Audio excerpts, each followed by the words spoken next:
Pada waktu itu dalam jemaat di Antiokhia ada beberapa nabi dan pengajar, yaitu Barnabas dan Simeon yang disebut Niger, dan Lukius orang Kirene, dan Menahem yang diasuh bersama dengan raja wilayah Herodes dan Saulus. Pada suatu hari ketika mereka beribadah kepada Tuhan dan berpuasa, berkatalah Roh Kudus, "Khususkanlah Barnabas dan Saulus bagiku untuk tugas yang telah kutentukan bagi mereka." Maka berpuasa dan berdoalah mereka. Dan setelah meletakkan tangan ke atas kedua orang itu, mereka membiarkan keduanya pergi. Oleh karena disuruh Roh Kudus, Barnabas dan Saulus berangkat ke Seleukia, dan dari situ mereka berlayar ke Siprus. Setiba di Salamis mereka memberitakan firman Allah di dalam rumah-rumah ibadat orang Yahudi. Dan Yohanes menyertai mereka sebagai pembantu mereka. Mereka mengelilingi seluruh pulau itu sampai ke Pafos. Di situ mereka bertemu dengan seorang Yahudi bernama Bar Yesus. Ia seorang tukang sihir dan nabi palsu.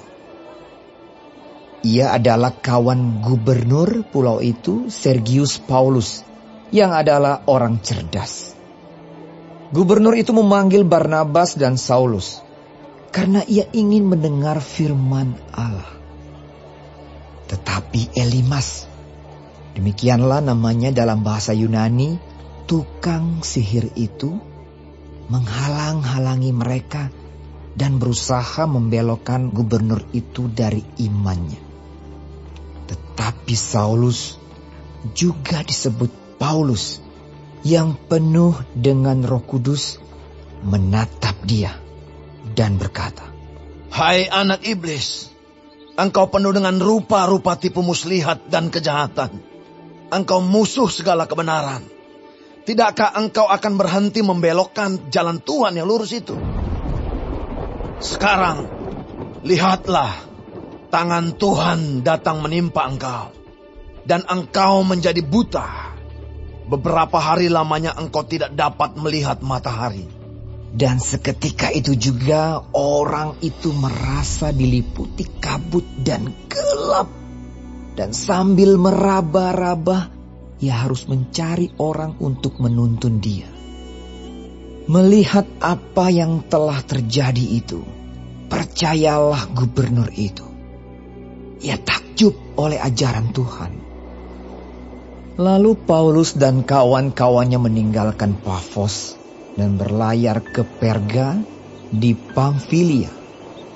Tetapi Yohanes meninggalkan mereka lalu kembali ke Yerusalem. Dari Perga mereka melanjutkan perjalanan mereka, lalu tiba di Antiokhia di Pisidia. Pada hari Sabat mereka pergi ke rumah ibadat, lalu duduk di situ. Setelah selesai pembacaan dari hukum Taurat dan kitab nabi-nabi, pejabat-pejabat rumah ibadat menyuruh bertanya kepada mereka, "Saudara-saudara, jikalau saudara-saudara ada pesan untuk membangun dan menghibur umat ini, silakanlah." Maka bangkitlah Paulus. Ia memberi isyarat dengan tangannya, lalu berkata, "Hai orang-orang Israel, dan kamu yang takut akan Allah, dengarkanlah. Allah umat Israel ini telah memilih nenek moyang kita dan membuat umat itu menjadi besar ketika mereka tinggal di Mesir sebagai orang asing. Dengan tangannya yang luhur, ia telah memimpin mereka keluar dari negeri itu. 40 tahun lamanya ia sabar terhadap tingkah laku mereka di padang gurun.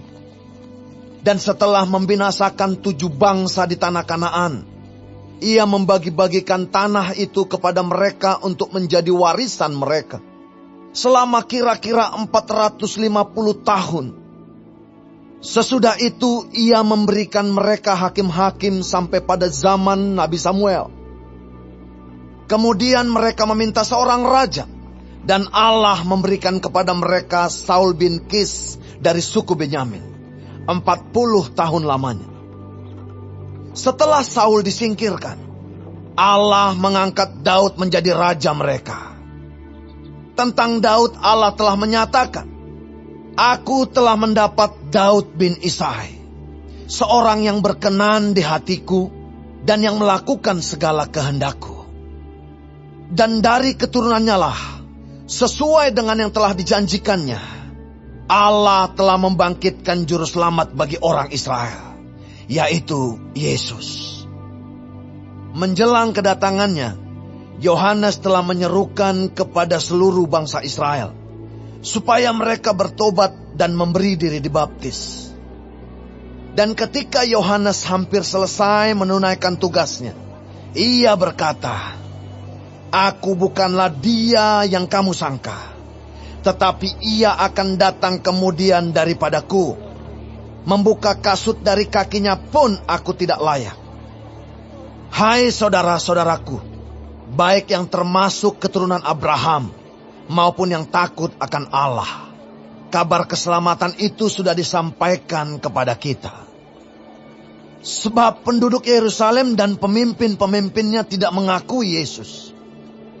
Dengan menjatuhkan hukuman mati atas dia, mereka menggenapi perkataan nabi-nabi yang dibacakan setiap hari Sabat. Dan meskipun mereka tidak menemukan sesuatu yang dapat menjadi alasan untuk hukuman mati itu, namun mereka telah meminta kepada Pilatus supaya ia dibunuh. Dan setelah mereka menggenapi segala sesuatu yang ada tertulis tentang dia, mereka menurunkan dia dari kayu salib, lalu membaringkannya di dalam kubur. Tetapi Allah membangkitkan dia dari antara orang mati. Dan selama beberapa waktu ia menampakkan diri kepada mereka yang mengikuti dia dari Galilea ke Yerusalem. Mereka itulah yang sekarang menjadi saksinya bagi umat ini. Dan kami sekarang memberitakan kabar kesukaan kepada kamu, yaitu bahwa janji yang diberikan kepada nenek moyang kita telah digenapi Allah kepada kita. Keturunan mereka dengan membangkitkan Yesus, seperti yang ada tertulis dalam Mazmur kedua. Anakku, engkau, aku telah memperanakkan engkau pada hari ini. Allah telah membangkitkan dia dari antara orang mati, dan ia tidak akan diserahkan kembali kepada kebinasaan. Hal itu dinyatakan oleh Tuhan dalam firman ini. Aku akan menggenapi kepadamu janji-janji yang kudus yang dapat dipercayai, yang telah kuberikan kepada Daud. Sebab itu ia mengatakan dalam Mazmur yang lain, Engkau tidak akan membiarkan orang kudusmu melihat kebinasaan. Sebab Daud melakukan kehendak Allah pada zamannya. Lalu ia mangkat dan dibaringkan di samping nenek moyangnya. Dan ia memang diserahkan kepada kebinasaan. Tetapi Yesus yang dibangkitkan Allah tidak demikian. Jadi ketahuilah, hai saudara-saudara, oleh karena dialah, maka diberitakan kepada kamu pengampunan dosa.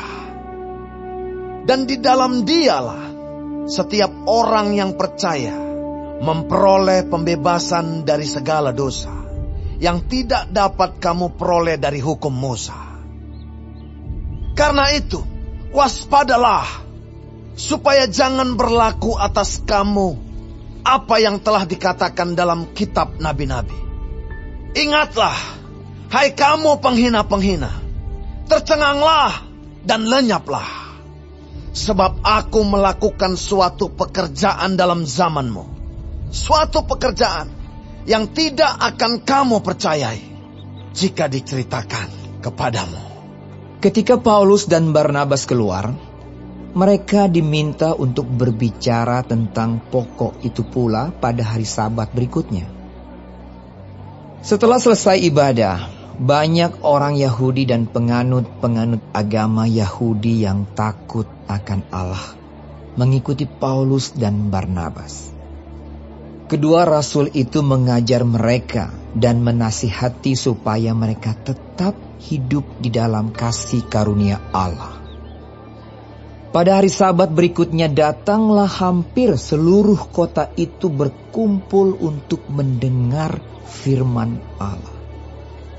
Akan tetapi, ketika orang Yahudi melihat orang banyak itu, penuhlah mereka dengan iri hati dan sambil menghujat, mereka membantah apa yang dikatakan oleh Paulus.